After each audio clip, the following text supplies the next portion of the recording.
ನಮಸ್ಕಾರ. ನಮ್ಮೆಲ್ಲರಿಗೂ ಬಿಡುವಿನ ಸಮಯ ಸಿಗತ್ತೆ ಅಲ್ವಾ? ಆದ್ರೆ ಆ ಟೈಮನ್ನ ನಾವು ಸಾಮಾನ್ಯವಾಗಿ ಹೇಗೆ ಬಳಸ್ತೀವಿ? ಬಹುಶಃ ಮನೋರಂಜನೆ ನೋಡ್ತಾ ಅಥವಾ ಸುಮ್ಮನೆ ಕಾಲ ಕಳೆಯೋದ್ರಲ್ಲಿ. ಆದ್ರೆ ಇದೇ ಸಮಯ ನಮ್ಮ ಜೀವನವನ್ನೇ ಬದಲಾಯಿಸಬಲ್ಲ ಒಂದು ದೊಡ್ಡ ಶಕ್ತಿ ಅನ್ನೋದು ಗೊತ್ತಾ? ಈ ವಿಶ್ಲೇಷಣೆಯಲ್ಲಿ ನಮ್ಮ ಖಾಲಿ ಸಮಯವನ್ನು ಒಂದು ಅದ್ಭುತ ಶಕ್ತಿಯನ್ನಾಗಿ ಹೇಗೆ ಪರಿವರ್ತಿಸಬಹುದು ಅನ್ನೋದನ್ನ ನೋಡೋಣ. ಬನ್ನಿ, ಈ ಒಂದು ಅದ್ಭುತ ಮಾತಿನಿಂದ ಶುರು ಮಾಡೋಣ. ಇದೇ ಆ ಸಮಯ.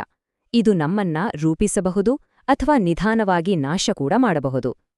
ಇದು ನಮ್ಮ ಬಿಡುವಿನ ಸಮಯದ ಬಗ್ಗೆ ಇರುವ ಒಂದು ಕಠೋರ ಸತ್ಯ. ನೋಡಿ, ಈ ಸಮಯ 2 ದಾರಿಗಳನ್ನ ತೋರಿಸುತ್ತೆ, ಮತ್ತು ನಾವು ಯಾವ ದಾರಿಯನ್ನ ಆಯ್ಕೆ ಮಾಡ್ತೀವಿ ಅನ್ನೋದು ತುಂಬಾನೇ ಮುಖ್ಯ ಆಗತ್ತೆ. ಸರಿ, ಈ ಬದಲಾವಣೆಯನ್ನ ಮಾಡಕ್ಕೆ ಒಂದು ಫ್ರೇಮ್ವರ್ಕ್ ಇದೆ. ಅದ್ರಲ್ಲಿ 5 ಮುಖ್ಯ ಹಂತಗಳಿವೆ.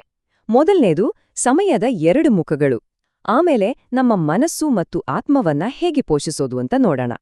ಅದಾದ್ಮೇಲೆ ಭವಿಷ್ಯವನ್ನ ಹೇಗೆ ನಿರ್ಮಿಸೋದು, ಜೀವನ ಮತ್ತು ಸಂಬಂಧಗಳನ್ನ ಹೇಗೆ ಉತ್ತಮಪಡಿಸ್ಕೊಳ್ಳೋದು, ಮತ್ತು ಕೊನೆಯದಾಗಿ ಎಲ್ಲದಕ್ಕಿಂತ ಮುಖ್ಯವಾದ ಸ್ಥಿರತೆಯ ಶಕ್ತಿ. ನಮ್ಮ ಮೊದಲನೇ ಭಾಗಕ್ಕೆ ಬರೋಣ. ಸಮಯದ 2 ಮುಖಗಳು. ನಮ್ಮ ಬಿಡುವಿನ ಸಮಯ ನಮ್ಮ ಅತಿ ದೊಡ್ಡ ಆಸ್ತಿಯಾಗಬಹುದು. ಅದೇ ಸಮಯ ಸರಿಯಾಗಿ ಬಳಸಿಲ್ಲ ಅಂದ್ರೆ ನಮ್ಮ ಕನಸುಗಳನ್ನ ನಿಧಾನವಾಗಿ ಕೊಂದು ಹಾಕಬಹುದು. ಇದೆಲ್ಲ ನಾವದನ್ನ ಹೇಗೆ ಬಳಸ್ತೀವಿ ಅನ್ನೋದ್ರ ಮೇಲೆ ನಿಂತಿದೆ. ನೋಡಿ, ಇಲ್ಲಿ ಆಯ್ಕೆ ತುಂಬಾ ಸರಳವಾಗಿದೆ. 1. ಈ ಸಮಯವನ್ನ ನಮ್ಮ ಬೆಳವಣಿಗೆಗೆ ಬಳಸೋದು.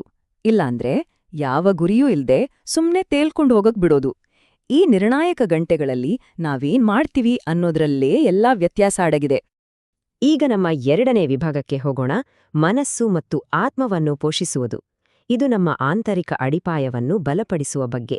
ಇದು ನಮಗೆ ಸ್ಪಷ್ಟತೆ ಮತ್ತು ಶಾಂತಿಯನ್ನು ತಂದುಕೊಡುವಂತಹ ಚಟುವಟಿಕೆಗಳ ಬಗ್ಗೆ. ನಮ್ಮ ಆಂತರಿಕ ಜಗತ್ತನ್ನ ಪೋಷಿಸೋಕೆ ನೋಡಿ, ಇಲ್ಲಿ ಕೆಲವು ಸಿಂಪಲ್ ವഴിಗಳಿದೆ. ದಿನಕ್ಕೆ ಕೇವಲ 10 ಪೇಜ್ ಓದೋದು, ಇಲ್ಲಾಂದ್ರೆ ಒಂದು 5-10 ನಿಮಿಷ ಧ್ಯಾನ ಮಾಡೋದು, ಡೈರಿ ಬರೆಯೋ ಅಭ್ಯಾಸ ಇಟ್ಕೊಳ್ಳೋದು, ಆತ್ಮಾವಲೋಕನ ಮಾಡ್ಕೊಳ್ಳೋದು, ಮತ್ತೆ ನಮ್ಗಿಷ್ಟವಾದ ಹವ್ಯಾಸವನ್ನ ಮತ್ತೆ ಶುರು ಮಾಡೋದು. ಇವೆಲ್ಲ ನಮ್ಮ ಮನಸ್ಸನ್ನ ವಿಸ್ತರಿಸೋಕೆ ಮತ್ತೆ ನಮ್ಮ ಜೊತೆ ನಾವೇ ಕನೆಕ್ಟ್ ಆಗೋಕೆ ಹೆಲ್ಪ್ ಮಾಡುತ್ತೆ. ಈ ಮಾತು ಎಷ್ಟು ಸತ್ಯ ಅಲ್ವಾ? ಪುಸ್ತಕ ಅನ್ನೋದು ಒಬ್ಬ ಮೌನ ಗುರು ಇದ್ದ ಹಾಗೆ. ನಮ್ಮ ಮನಸ್ಸಿಗೆ ನಾವು ಏನನ್ನ ಕೊಡ್ತೀವೋ ಅದೇ ಆಗಿ ಅದು ಬದಲಾಗುತ್ತೆ. ನಿಜ, ಓದೋದು ನಮ್ಮ ಆಲೋಚನೆ, ನಮ್ಮ ಆತ್ಮವಿಶ್ವಾಸ ಅಷ್ಟೇ ಅಲ್ಲ, ನಮ್ಮ ಶಬ್ದಭಂಡಾರದ ಮೇಲೆ ಎಷ್ಟು ಆಳವಾದ ಪ್ರಭಾವ ಬೀರುತ್ತೆ ಅಂತ ಇದು ಅದ್ಭುತವಾಗಿ ಹೇಳುತ್ತೆ. ಹಾಗಾದ್ರೆ ಧ್ಯಾನ ಅಂದ್ರೆ ಏನು ಅಂತ ಯೋಚನೆ ಮಾಡ್ತಿದ್ದೀರಾ? ಅದು ಬೇರೇನೂ ಅಲ್ಲ, ಒಂದು ಮೆಂಟಲ್ ರೀಸೆಟ್ ಅಷ್ಟೇ. ನಮ್ಮ ಉಸಿರಾಟದ ಮೇಲೆ ಗಮನ ಇಡೋದ್ರಿಂದ ನೆಗೆಟಿವ್ ಯೋಚನೆಗಳು, ಆತಂಕ ಮತ್ತೆ ಭಯದಿಂದ ಹೊರಬರೋಕೆ ಇದೊಂದು ಸಿಂಪಲ್ ಟೆಕ್ನಿಕ್. ಸರಿ, ಈಗ 3ನೇ ವಿಭಾಗಕ್ಕೆ ಬರೋಣ. ಅದೇ ನಮ್ಮ ಭವಿಷ್ಯವನ್ನ ನಾವೇ ಕಟ್ಕೊಳ್ಳೋದು. ಇಲ್ಲಿ ಹೊಸ ಕೌಶಲ್ಯಗಳನ್ನ ಬೆಳೆಸ್ಕೊಂಡು ಭವಿಷ್ಯದ ಅವಕಾಶಗಳನ್ನ ಹೇಗೆ ಸೃಷ್ಟಿಸ್ಕೊಳ್ಬೋದು ಅನ್ನೋದ್ರ ಬಗ್ಗೆ ಮಾತಾಡೋಣ. ನಮ್ಮ ಪ್ರೋಗ್ರೆಸ್ಗೆ ಕೆಲವು ಸ್ಪಷ್ಟವಾದ ದಾರಿಗಳಿವೆ. ಮೊದಲನೇದಾಗಿ ಒಂದು ಹೊಸ ಸ್ಕಿಲ್ ಕಲಿಯಿರಿ. ನೋಡಿ, ಯೂಟ್ಯೂಬ್ನಲ್ಲೇ ಎಷ್ಟೊಂದು ಫ್ರೀ ರಿಸೋರ್ಸ್ ಇದೆ. ಕೋಡಿಂಗ್, ಡಿಸೈನ್ ಏನಾದ್ರೂ ಕಲಿಬೋದು. 2ನೇದಾಗಿ ಲಿಂಕ್ಡ್ಇನ್ನಂತಹ ಸೈಟ್ಗಳಲ್ಲಿ ನಮ್ಮ ಪ್ರೊಫೈಲನ್ನ ಅಪ್ಡೇಟ್ ಮಾಡ್ತಾ ಇರಿ. 3ನೇದಾಗಿ ಒಂದು ಚಿಕ್ಕ ಪ್ರಾಜೆಕ್ಟ್ ಶುರು ಮಾಡಿ. ಅದು ಬ್ಲಾಗ್ ಆಗಿರಬಹುದು, ಯೂಟ್ಯೂಬ್ ಚಾನೆಲ್ ಅಥವಾ ಒಂದು ಸೋಷಿಯಲ್ ಮೀಡಿಯಾ ಪೇಜ್ ಕೂಡ ಆಗಿರಬಹುದು. ಮತ್ತು 4ನೇದು ಒಂದು ವಿಷನ್ ಬೋರ್ಡ್ ತಯಾರಿಸಿ. ಇದು ನಮ್ಮ ಗುರಿಗಳನ್ನ ಸದಾ ನಮ್ಮ ಕಣ್ಣು ಮುಂದೆ ಇಡುತ್ತೆ. ಹೊಸ ಸ್ಕಿಲ್ ಕಲಿಯೋದ್ರಿಂದ ಎಷ್ಟೆಲ್ಲ ಉಪಯೋಗ ಇದೆ ಗೊತ್ತಾ?